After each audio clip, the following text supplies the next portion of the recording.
Hey, darling. Welcome to the Las Vegas Pride podcast. Yoo-hoo.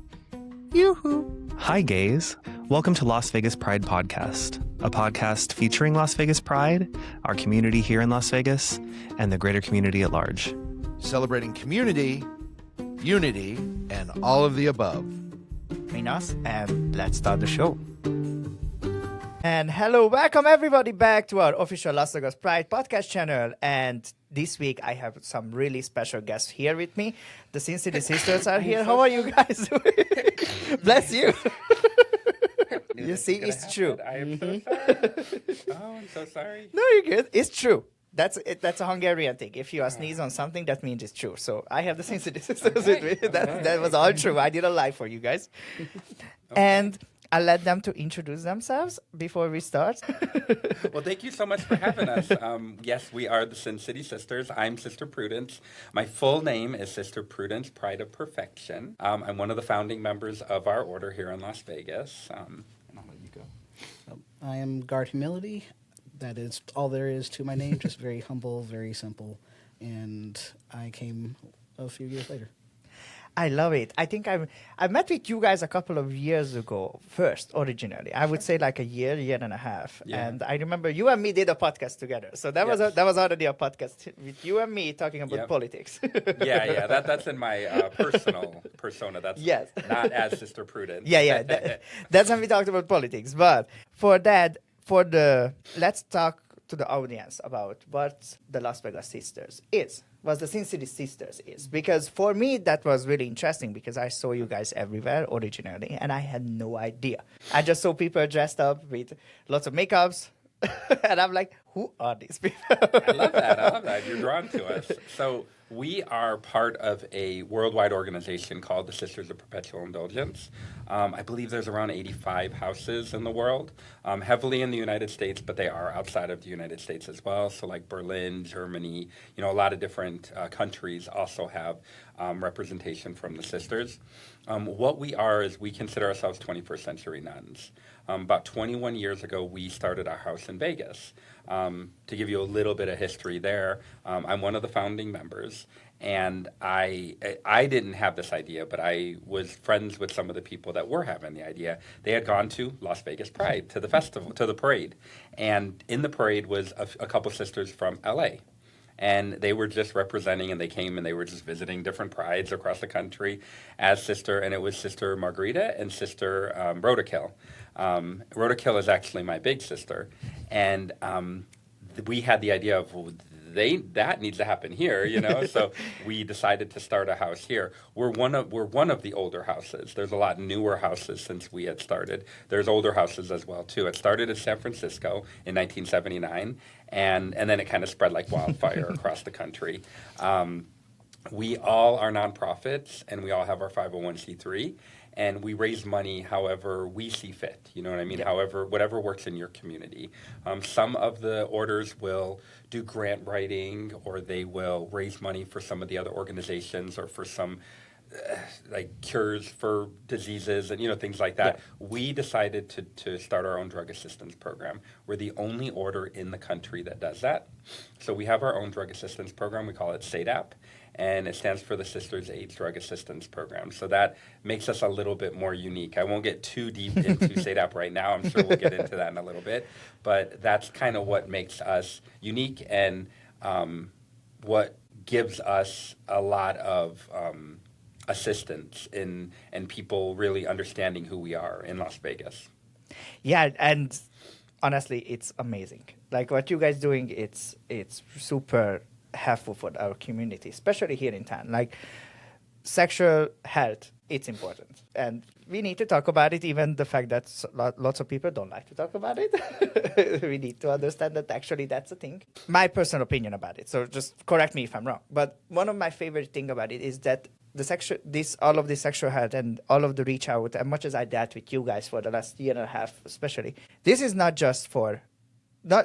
It's more primarily the LGBTQI people, but it's not just for the LGBTQI people. Like sexual health, it's affecting every person, even if you are straight, even if you are not part of our community, let's say. So all of these issues are affecting you too. So having an organization who helps collectively everyone, it's really helpful, especially in this community here in Las Vegas. We have a lot of visitors going back and forth. And to be fair, let's be realistic. we are in a town when most of our LGBTQI like people, you most of have hookups on the strip, Grindr, like Grindr, hookups, stiffies. Like it's not a really southern town when everybody has that person they go for. I just learned about sniffies. Sniffies. I had no idea that was a new thing, and I guess it's getting a lot of publicity. It's like Yes. kind of big in the community. I'm like, I feel old. I'm not on Grindr, and I'm definitely not on sniffies. Yikes. I'm on board. You can find me there. Great. But you're absolutely right. We so with SADAP, it's the Sisters AIDS Drug Assistance Program. We started that early in our days, like in our infancy, around 20 years ago, and in that time, we've given out over $1 million worth of assistance. We give people, we help anybody that's positive. It doesn't matter if they're gay, straight, bi, trans, whatever. We just help them. But as things evolve, we have evolved with the times too. And there's always going to be the need for HIV and AIDS until there's a cure, and we won't need that anymore. But we hopefully eventually happen. Yeah, we started working with PrEP 5-6 years ago, and I definitely want to talk about PrEP because if this gets out there and people are watching this, a lot of people don't know about PrEP, especially outside of our community. PrEP is a preventative measure. So we partner with some agencies in town like the Center and a few other doctors' offices to eliminate the cost for PrEP because PrEP is one of those things, when you're positive, you know that you need to be on the medicine. That's life-saving. Yes. So you're going to do anything you can to be on that, and we help and provide assistance for that. But when you're on, when you need PrEP, anybody having sex should be on PrEP, whether you're gay, straight, yes. whatever.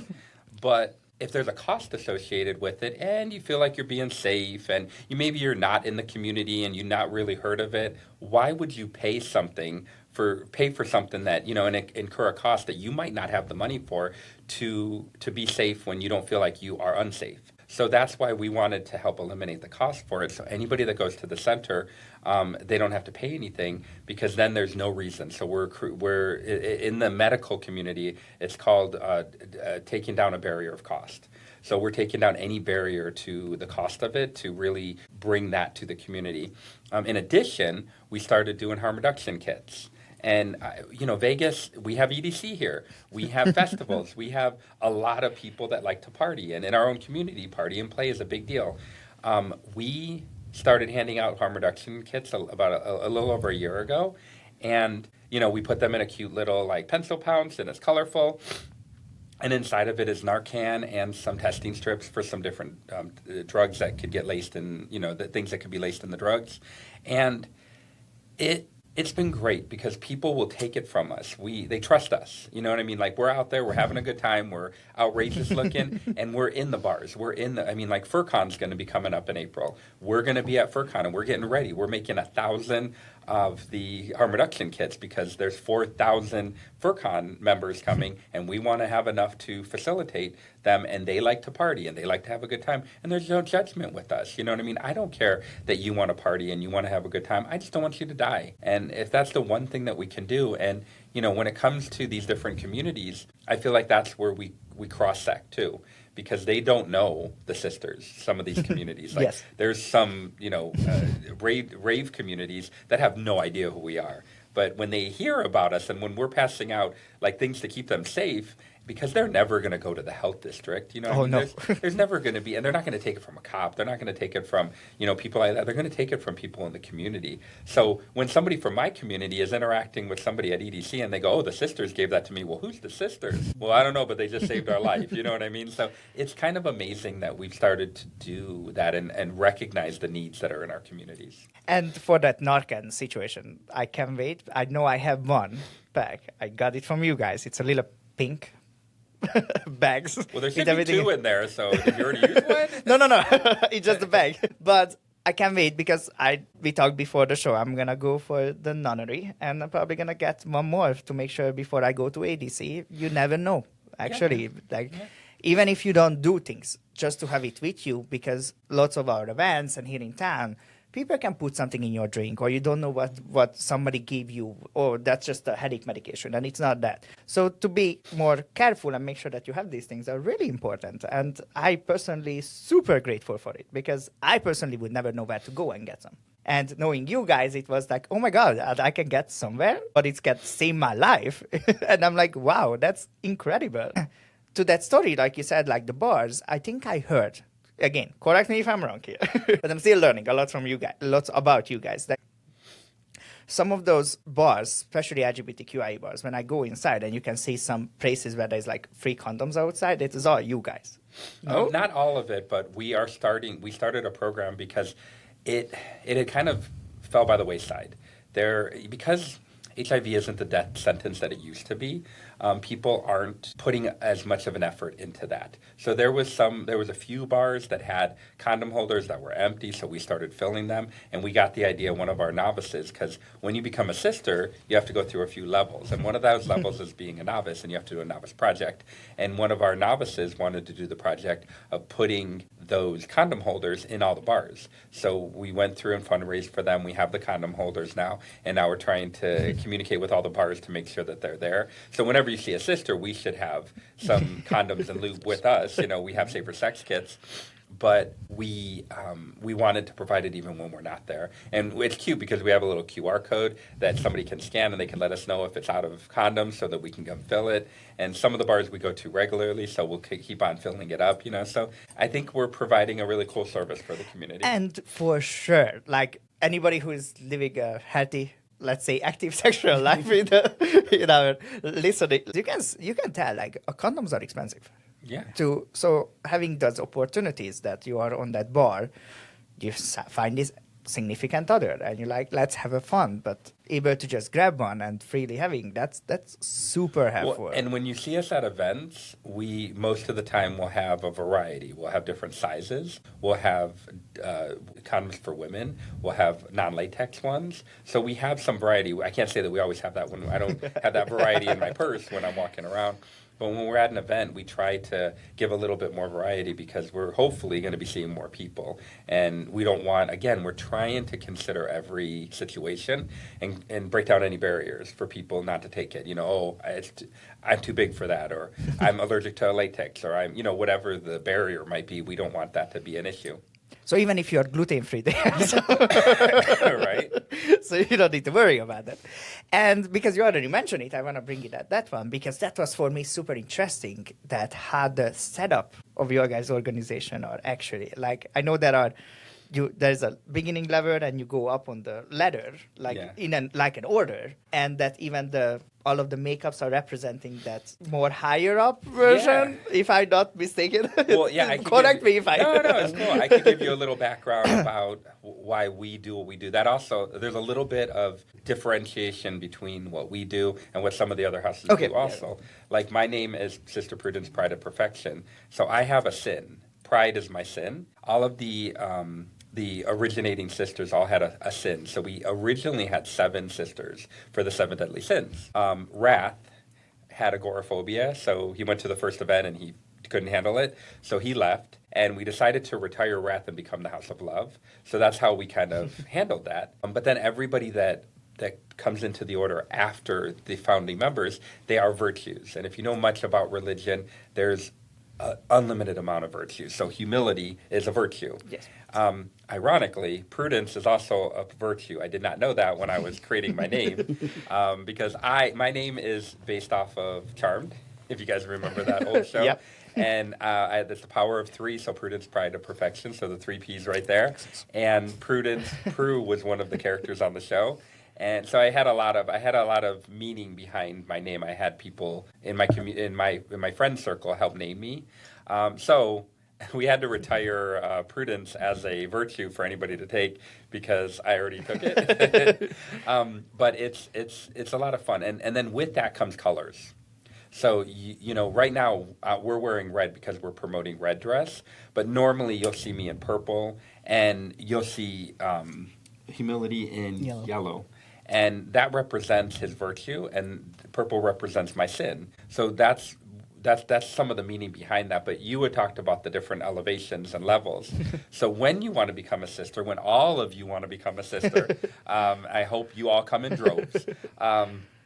You become an aspirant first, and that's a minimum of 2 months. Aspirancy is kind of like, if you equate it to dating, it's like getting to know you. So it's like when you get to know, they come around, they come to our meetings, they come to some of our events. They don't dress up in anything. They just are getting a lay of the land. Make sure that it's comfortable, that we're comfortable with them, they're comfortable with us, that kind of thing.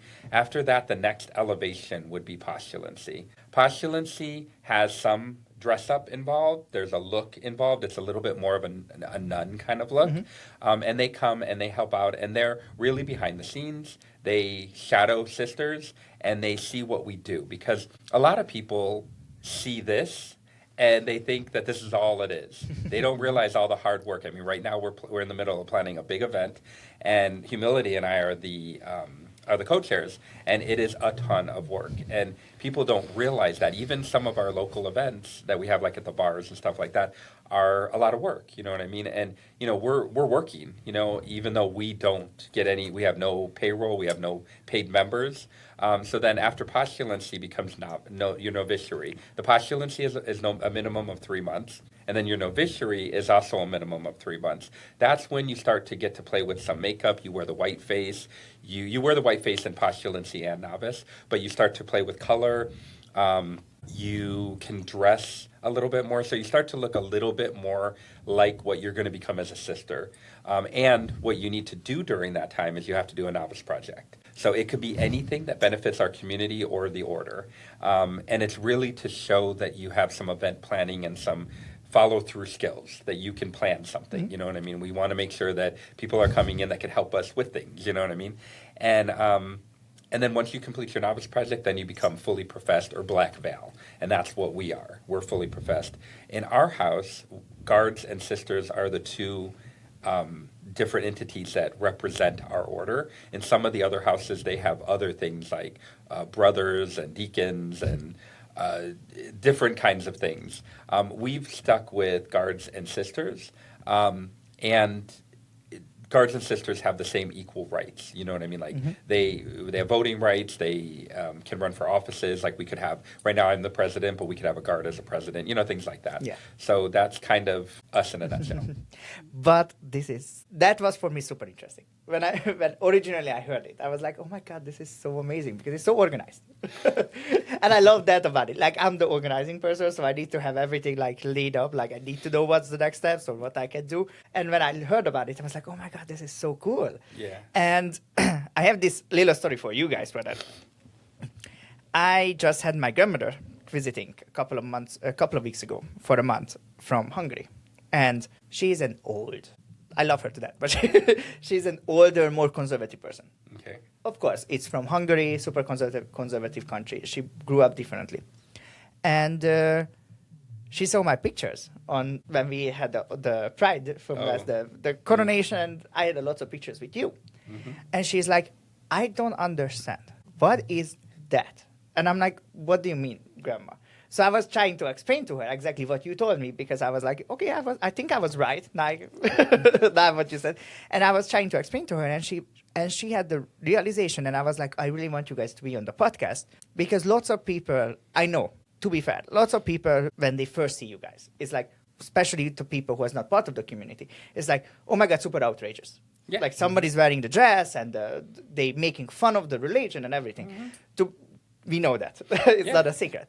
And even for my grandmother, when I told her the story about you guys, she's like, about everything, the health, especially for reproductive health care, to make sure that everybody's safe and to make sure that there are condoms and the kids, for the Narcan kids. She was like, oh my God, this is amazing.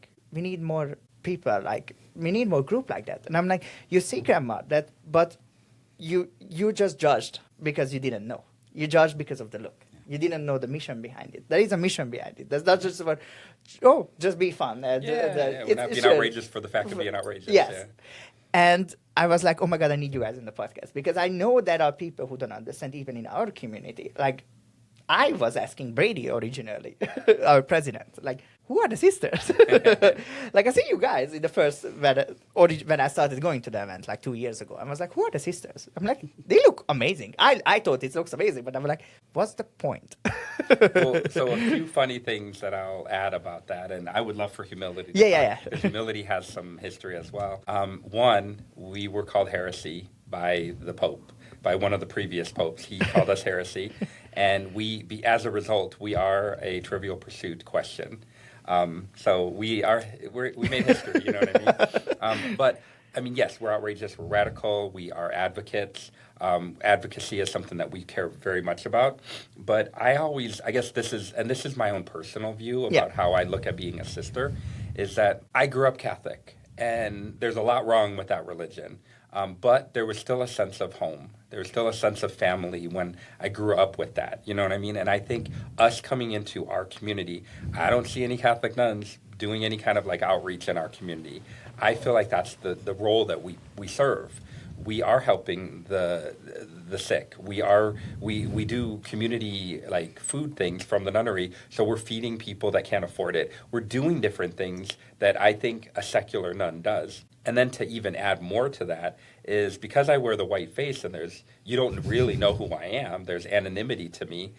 I feel like a lot of times when people give me their coming out stories, they're dealing with HIV, they're coming to terms with being trans, all the different things that our community and people outside of the community deal with, I get a lot of those stories. And I think they feel a sense of confession and a sense of safety because they don't know what I look like. And they feel like I'm a safe kind of messenger with all of that. And they're not going to be judged. And I can't tell you how many like very heavy conversations I've had with people. And I have to think about that because like I don't really drink a whole lot, and I try to hold myself in a certain way when I'm out in like the community. And that's intentional because I want to make sure that people see me and they respect me and they know that I'm going to respect them too. You know, I'm not going to judge them. I'm going to really handle everything as carefully as I can. We're going to make mistakes. We're not perfect, you know what I mean, as things evolve and all things like that. But we try to do our best. And I feel like at times we're a little bit on the cutting edge of that. We're out there doing it before other people are. When somebody from the community said to me recently, he said, you know, something about you guys, you always were doing when everybody else was talking about what to do. And I was like, that's amazing that's how we came across to you. But I would love for Humility to talk about what it means to be a guard and, you know, his interpretation of all of this. Yeah. So I think all the guard stories are a little different, but my particular reason for joining and becoming a guard is I saw a cause that was worthy, and I wanted to be part of making that mission happen. Me personally, I come more from a leather and kink background, so I have a very service heart, and part of that service is making sure that people feel at ease, making sure that people's lives are a little bit easier, making sure that people can do the things that they need to do. So my job as a guard is making sure that the sisters are able to do the jobs that they need to do, whether that's ministering out to people, whether that is protecting them from other people groping them or petting them or grabbing their veil. My job is to ensure their safety so that they are in a position that they can go and do the things that they need to do to make sure that that message gets across. That's amazing. And to that story, what was the reason that you joined originally? Like, you said like you love the mission, but how did you heard about them originally? Actually, I heard about them from my partner at the time. She had done some events with the sisters or saw the sisters out, and at the time I was working on a project. And I was trying to find somebody that was going to be the beneficiary before, because I didn't want to just do a fundraiser just for the fun of it. So she told me, it's like, hey, you should go check out the sisters, like what their mission is and what they're trying to raise funds for. And I had loved the way that they interacted. I saw that there were some ways that I could be of service and help for there. So that was why I really wanted to go through the process and wanted to help. It was mainly just to support because the mission is such importance. And that's what every viewers, like you see, you can just go to events and just see them out, and you can join easily. Like, it feels you guys not closing out people. Like, no. Everybody's, even Pride and the sisters, we are so open to have new people all the time. So it's not a closed community. We are open to the whole community, and we would love to see everybody. And we also are very, I like to, I like to be girly girl. That I like to wear the dresses. I like to wear my high heels. You didn't comment about my purse. I love that purse. Let's show to everyone before we go. I love that purse. I got it just for red dresses. So good. But that's how you see me, and how you see humility is not how you need to be. If you wanted to tread a fine line of androgyny, if you wanted to not be as pretty, if you wanted to be more messy looking, if you wanted to not wear heels and wear boots or wear flats or wear tennis shoes, there's so many different interpretations of what it is to be a sister or a guard.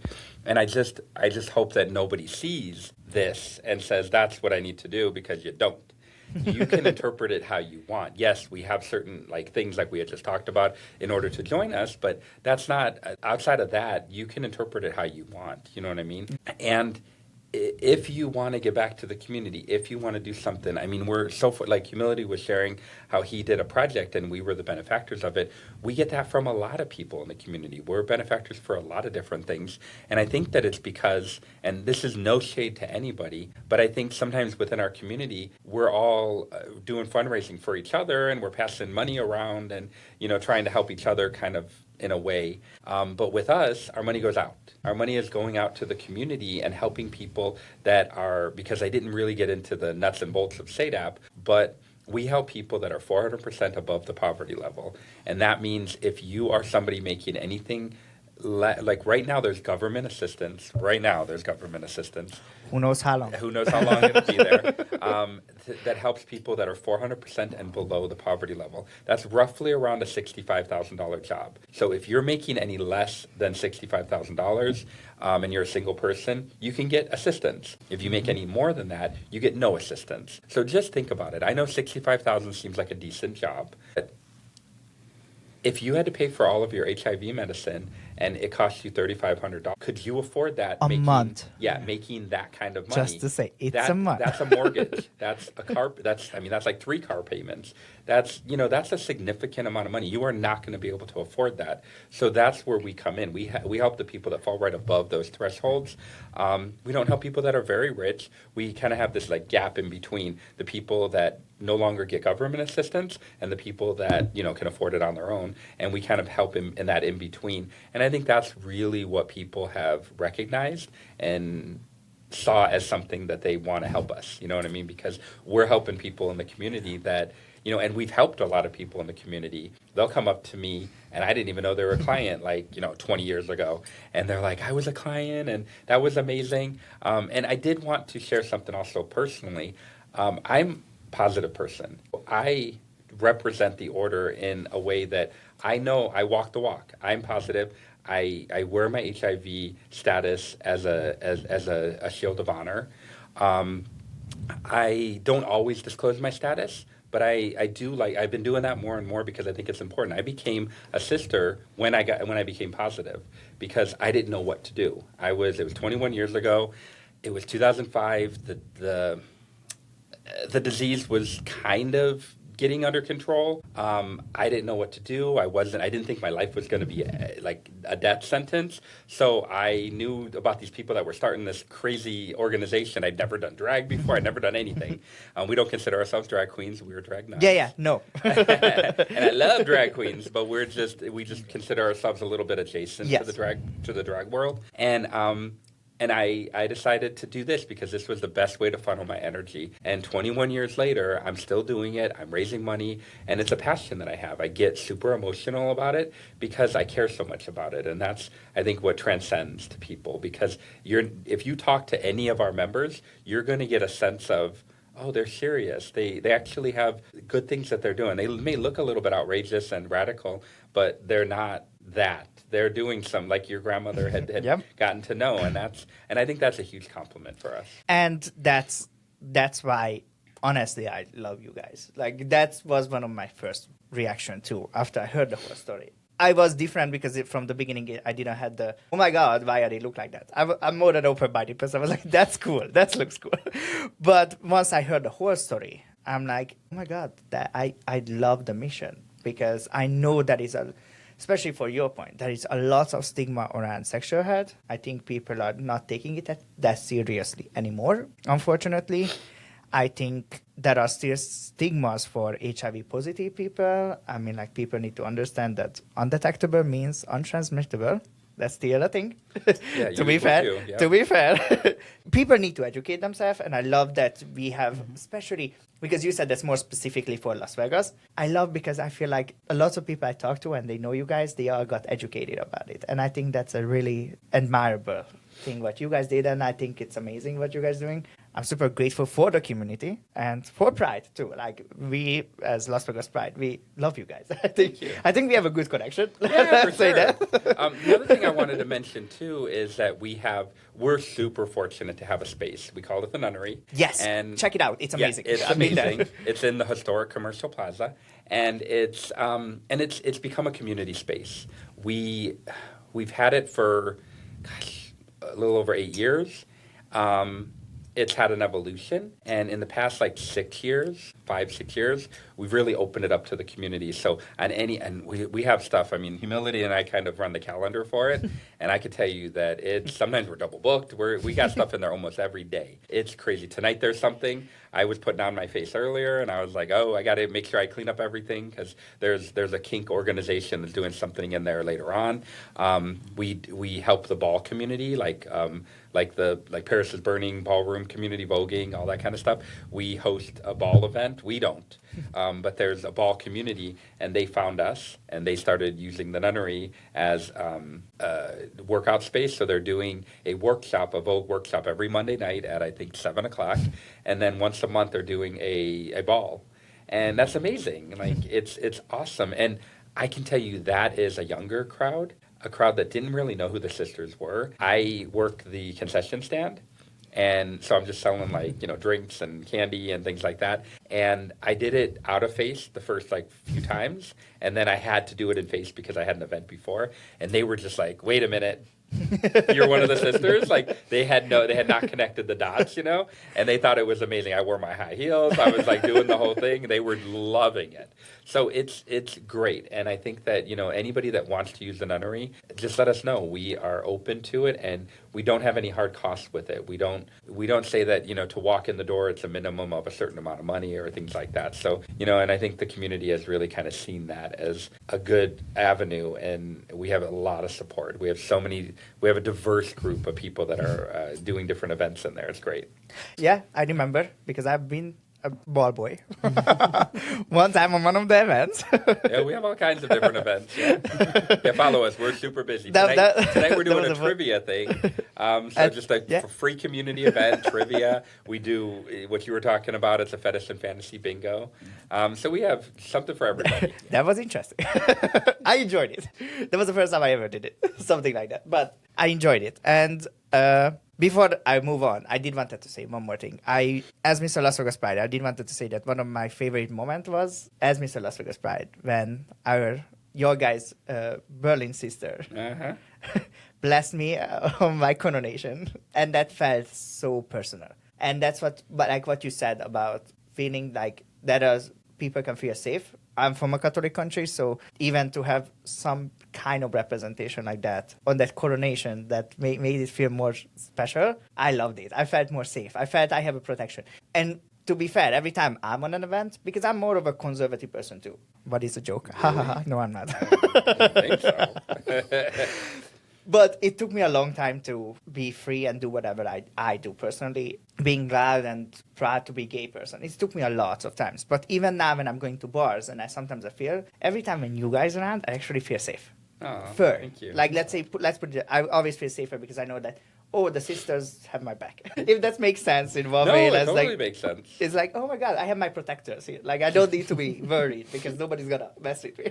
That was one of my favorite moments of Las Vegas Pride this year. So for the viewers that don't know, the sisters hosted Conclave. So that's kind of like a Congress for the sisters. We had sisters from all over the world here, and we had some sisters from Berlin. We had some sisters from Montreal, and then all over the United States, California and St. Louis and everywhere. The night of the parade, we were going to be one of the grand marshals, and it got rained out. Yes. And we pivoted to one of the gay bars, to Phoenix. And I knew that was going to get busy. So I told all the sisters, well, let's go. It was raining. We finally had the final call that the parade wasn't going to happen. So I said, let's go over to the Phoenix and get ready. And we did. And these are all sisters from different, like, communities and different parts of the world. And they had no idea. They were already feeling like, this is amazing. We're going to be on a stage in Las Vegas for their pride parade. Like, they thought it was amazing. So then we go to the Phoenix. We all are eating, and you all start to come in, and you tell me, hey, I need you to be here. I'm going to be getting my sash and my title tonight. And I was like, okay. So we all go up there, and you get your title, and you do your ceremony. And then I thought we were done. So I didn't know that you had any other intention for us. So I start to leave. Christina from Berlin stayed behind and did the blessing for you. Yes. And I remember Christina coming back because we were all starting to take because we all were using the Nunnery as like our main hub, and we had transportation and things like that. So then when Christina got there, she was like, you missed it. Meloton wanted you to do a blessing. So I did it. And I was like, I'm glad you did it. And I feel like you got something. This is where I get super emotional. I feel like you had a special moment that we can have those special moments, but you had a special moments from sister that wasn't in this. Like, I don't know when Christina would ever be back to Vegas. You got something that I was so glad that it worked out that way. You know what I mean? I'm going to have times to bless you. We're going to interact. We're going to have times, but you're never going to have that time with Christina again. And when I started seeing it, like the video pop up on social media and everything, it was so emotional and it was so perfect. She did a great job, and I love that she stepped in and that I feel like magic was created that day. And that's what made me feel so good about that. Like, I didn't feel like I should have been there. I'm glad that worked out, that I wasn't there, because then you got something special that I know couldn't have been created any other way. And I still have the pin on my stash. It's always on the top. I felt a really special moment. And honestly, yes, we can do the blessing wherever. We meet a lot. You and me specifically, but that felt really special for me for another reason too, because I never felt accepted in Europe when I lived there. And Germany is our neighbors in Hungary. So when she did it, it felt more that I get accepted from that part of the world. That's awesome. And I knew I'm being accepted here in the United States. Like, to be fair, I did an amazing job. I don't know. You're an immigrant, so I don't know if United States. But I did my citizenship, so don't you dare call immigration on me. Yes, some part of the United States, I'm still not accepted. I'm an immigrant and I'm gay. Whatever, get over it. But that was for me a really special moment in a way that I felt I got something from that part of the world where I'm from. And I do have German relatives, so part of my family is German, so it's like having that German blessing to this from Berlin. And I've been in Berlin a lot. I'm like, oh my God, that's feel really special. So that's why that pin is always going to be there. That video, it's on my Instagram at the top. Saved. I'm like, that's not going anywhere. Love it. Our amazing president, Brady, asked me to create a new segment in this podcast. So this segment, it's called What You Fed Up With. So I'm going to ask our guest here to say what you fed up with this week, because everybody fed up with something. Actually, I'm more than one time a week, but... Me too.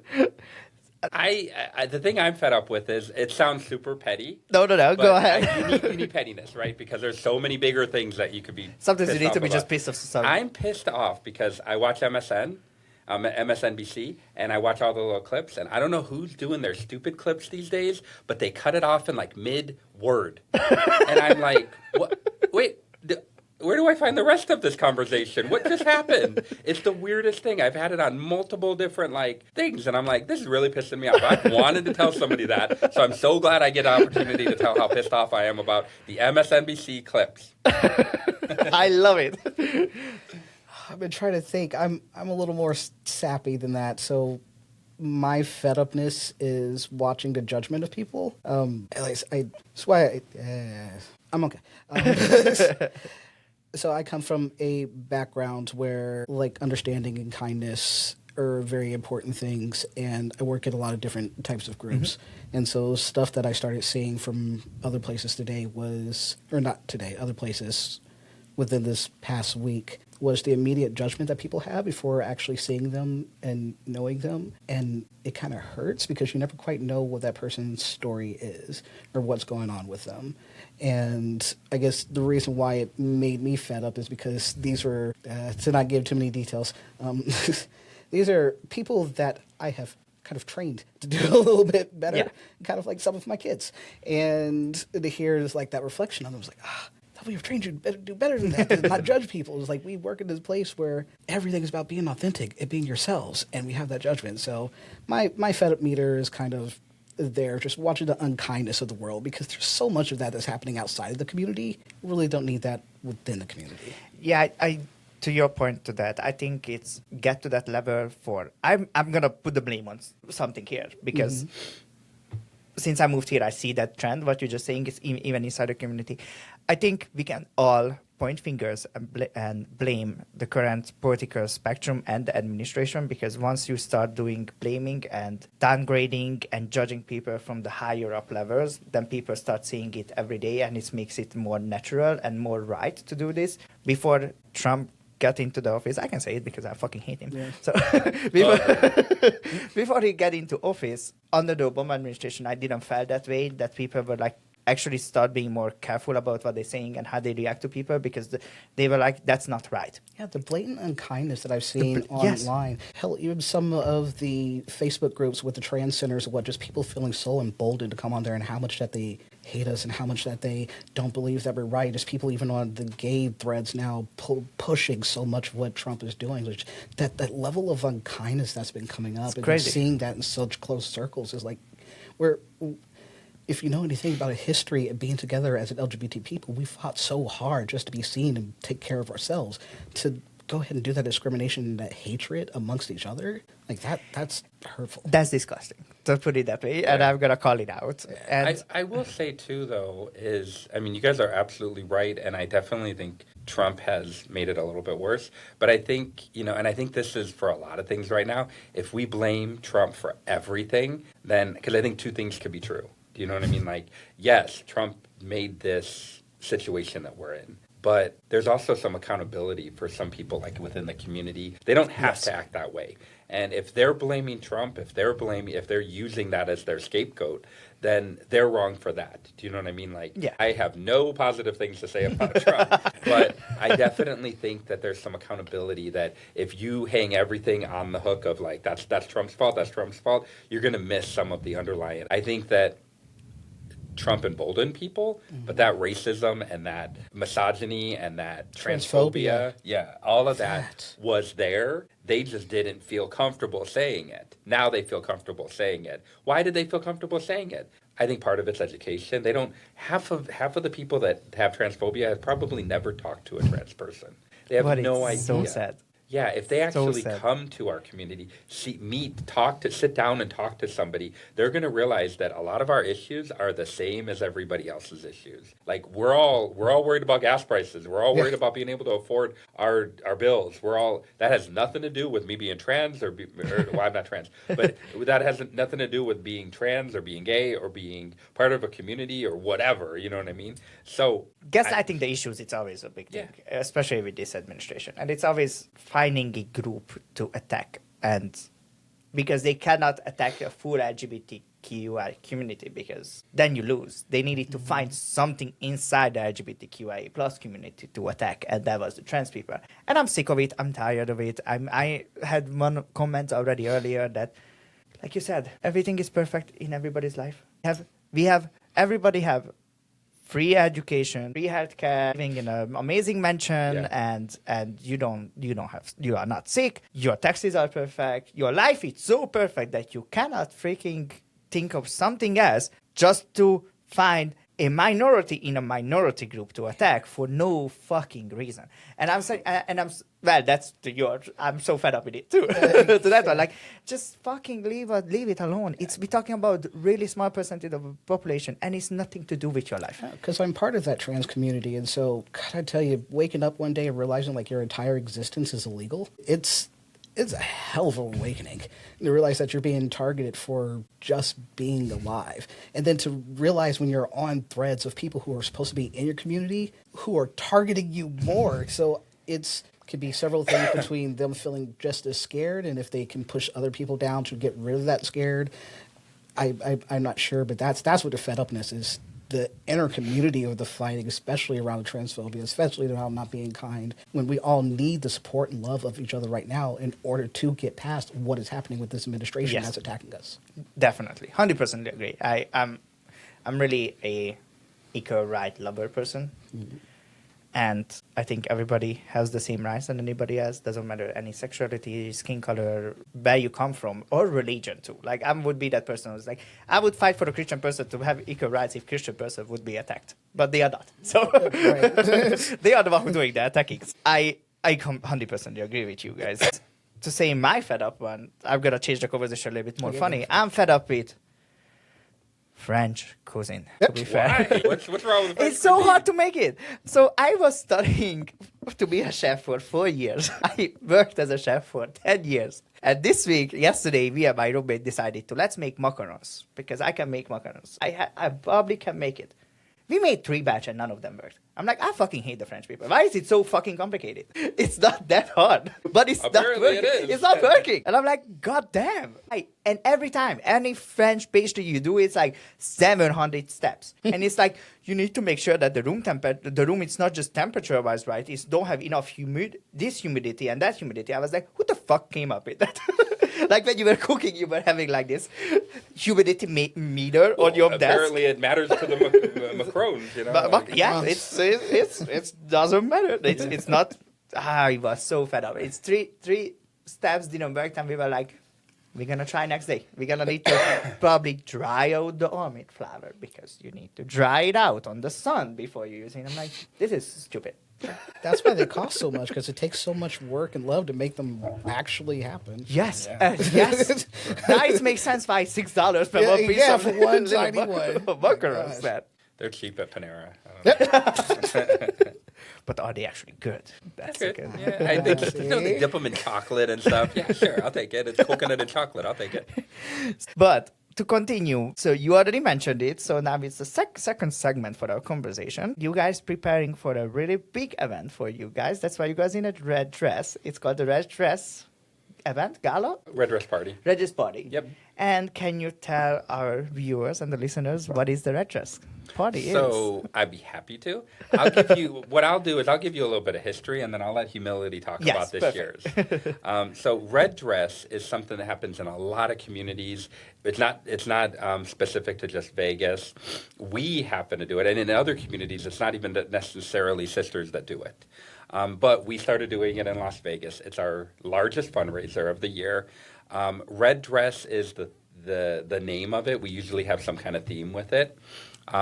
And a few years ago, we finally decided to stop requiring a dress. So we do require red, and that is for HIV and AIDS. It's like the red ribbon. It's to make sure that we are always respecting and honoring the fight that we are having with HIV and AIDS. But we realized that we didn't want to require people in our community, like trans people, that maybe get triggered by wearing a dress. So we wanted, let me just tell you, girl, when we stopped requiring the dress, the outfits became more fabulous, and there's still a lot of dresses that come out, but there's some creativity that kind of flows, and it was a good embracing that we took to do that. We've been doing it for about, I think we're on our 17th year, and it's our largest fundraiser. We've stepped it up every year, and we've gotten bigger and bigger. We are really fortunate that we have some really good sponsors and things like that every year, and the community just pulls together, and we just love that. It's a dance party.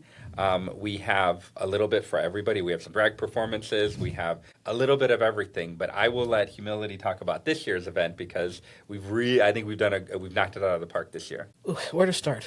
This year is all about magical transformations, going from the crappy reality of the world and coming into the space and having that magical moment with everybody else. So in order to accentuate more of that magical transformation, we want to really take the place where it's going to be at the usual place this year. And as soon as you walk in those doors, to make you feel like you're just someplace else. You don't have to worry about the outside world. You're here with your people who love you, people who are part of the community, people who respect you, people who want to see you.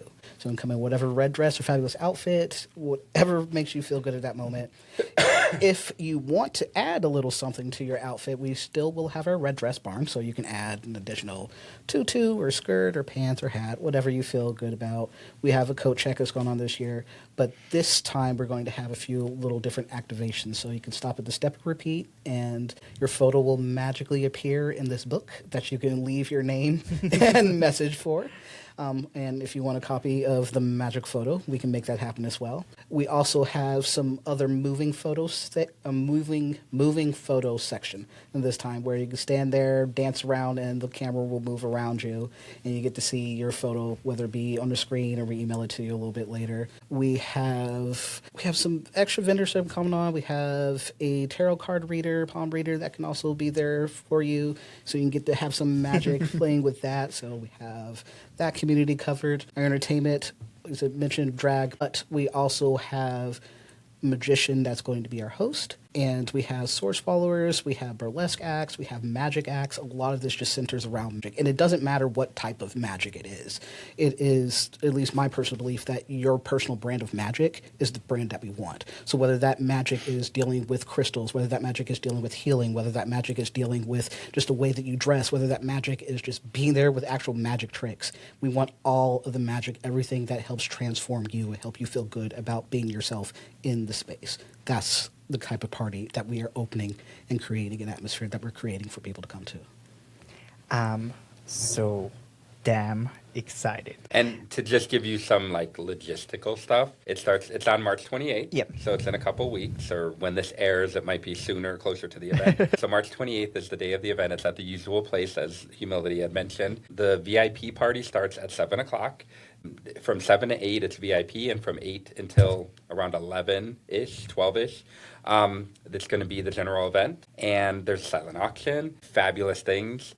During the VIP, there's going to be food catered from Public Us, which is an amazing downtown restaurant, very local, supporting local business kind of like thing, and they're just amazing. Tickets are $35 for general admission and $55 for VIP. We still have a couple tables available if you wanted a more elevated experience. By the time this airs, we'll be sold out. But we're super fortunate that the community always comes out and supports us. I work in ticketing, and I do that in my professional career. Because we work with the community and we have a nonprofit and all that kind of stuff, this always sells so well. You know what I mean? And I don't see other things selling as well as this. So it's a huge testament to who we are and what we put on. Even the manager that deals with us over at the usual place, she's like, this is our number one event of the year. Like it's just so good, and we have the bar does well, everybody does well. So it's great that we can produce an event like this that gets such support and raises good funds for us. A violinist. That's the one I keep accidentally forgetting. Sexy we have violinist. some live sword music. Swallower. Mm-hmm. That's why I look at my cheat sheets. Like, yes, that one's coming. We have drag kings and drag queens. Yes. We're going to have a performance, because it's Abra-RED-Dabra is the theme. There's going to be a performance from Piranha and Gypsy Dancers, which is one of our local clubs. And they have an Abra-Cadabra, the Lady Gaga version. They're going to do a performance of that there at about 8:30. We have so many different things. It's going to be a really great event. You guys are going to love it. There may or may not be puppets. And there may or may not be puppets. I'm super excited. This is my first year. I'm going to be able to go, so I can't wait. If you come in a fabulous dress, since this is your first time, you can enter for the Virgin contest. You're a virgin, again, for the night. I know. It's been a long time since I was virgin. Who knew the sisters would virginize you? Love it. It's different categories. We have virgin category, sexiest red dress, overall theme. Come with your coven or group, whichever word makes you feel comfortable. So there's going to be find a sister, have them show off your outfit a little bit, and if they think that they want to put you in a contest, they will give you a little bracelet.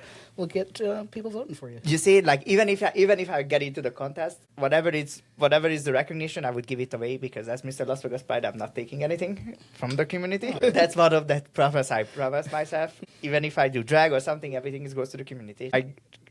Would love to be fabulous. Long as I just give me the recognition. Just say I look good. The Give rest you of a it, just give it to medallion the rest of it, just give it to the people. They deserve it. And yeah, I'm so looking forward to it. I heard it every year. It's amazing. I always see the pictures, and I'm like, oh my god, I wish I was able to go. But this year I already set it up. I'm still deciding what to wear. But I'm going to come up with some nice. And it's been going nonstop. We even had a virtual one during the pandemic, which was crazy. But, that's our largest fundraiser, but we do have other things throughout the year. Like our second largest one is called Project Nunnery, and it's a spoof off of Project Runway, and it's like a fashion show. And we have designers that design for the sisters. We have a catwalk. It's amazing. So, there's something for everybody. If you're not... Can I be the invited judge? We might be able to work something out. Yeah, we might be able to have as a Pride representative, can I be the invited judge? You're going to have to fight that out with Brady, because No, Brady. No. The Project Nunway is going to be coming up in September. We have stuff like I was saying earlier, if red dress is a little intimidating to you because maybe that's not your vibe, maybe you don't feel comfortable doing that, then come to the Nunnery. We quarterly, we're doing a community event where we had a chili cook-off, and it's free for everybody, and you can come have chilies made by everybody in the community. We did a soup one. The last one was a soup one. Our next upcoming one in April, I believe, is going to be a salad one. And then in the middle of the summer, we're going to do a barbecue. So it's like, if maybe that's more your speed, whatever. Or if you just want to hang out in a bar with us, we have bar events. Like, we do everything. We span so many different things. So figure out what we do. Follow our Instagram. Go to our website and see what we have. Subscribe to our newsletter. Right now, with Red Dress, we're pretty actively sending out a lot of newsletters. We kind of calm down a little bit in between events, and we don't want to wear out our welcome, but we do. We try to keep the community and keep people that want to be informed as possible. And one other thing I wanted to mention too, and I think this is a great example, like with Pride and a lot of different organizations in town. We work really hard to kind of cross any bridges with people, and we try to represent. We have Pride stuff on our calendar in our monthly meetings, because we try to represent whether it's in face or out of face. So like you guys do a hike, and I try to come to that out of face, you know what I mean? And it's a great way. You all know that I'm there and I'm supporting it, you know what I mean? Because I'm a member of the community too, and I want to make sure that we're supporting you, whether it's in face at your bingo or whether it's in out of face at your hike. And we do that with a lot of different organizations, and I think that's why everybody feels so comfortable with the sisters, because we're out there trying to support everybody else. Yeah, I definitely wanted to bring it up, that if you guys come to any Pride events, sisters always there every time. You can see us, you can see them, and yeah, follow the Instagram page, follow the website, sign up. They have amazing events. I'm always trying to be there too, much as I can. There's lots of events going on in the whole. I can't be everywhere. I love all of you, but I can't be everywhere. Agree. But I think that's all for today. But I would like to say thank you so much for coming. I really appreciate it. I love the organization. I love what you guys doing, and I encourage every viewers and listeners to follow and go to every event. It's a really important mission, what the sisters doing, and I'm so privileged to be here and talk to you guys. So thank you so much. I really appreciate it. Thank you for having us in. Of course, anytime. So follow us, subscribe, and see you guys next time. Yoo-hoo. Yoo-hoo.